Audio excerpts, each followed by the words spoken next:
Ate pwede ano, patulong sana ako kasi Ay sige, magpadala ano ako ba ng yun? pera. Kasi ako ng pera sa probinsya, kailangan na Ah, pambili ng gamot sa mga magulang ko.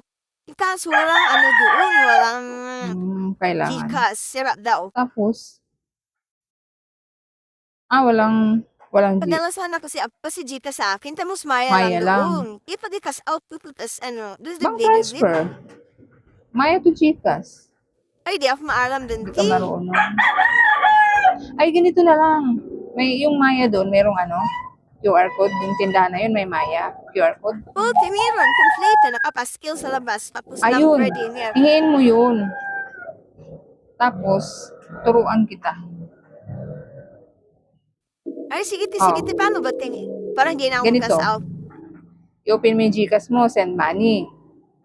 Tapos, di ba may dyan, scan QR. Click mo yon. Tapos, yung QR na yun, ng Maya, scan mo yun.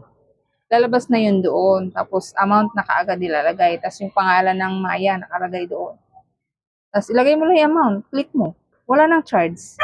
Ay, talaga, di walang charge. Oo, wala Ay, nang hindi ako charge. naintindihan yun ah. Di ba kasi pagdadaan ka sa bank Pero ang dali ng transfer, fee, ba't may mo lang 15 sabihin? na charge sa fee na pang transfer bank to Maya ay GCash to Maya. Doon wala na sa QR. Eh, sige, tawagan mo, tingin po, te. O sige, hingin mo muna to.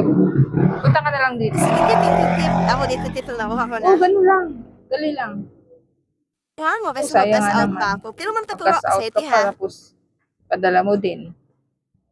Sige.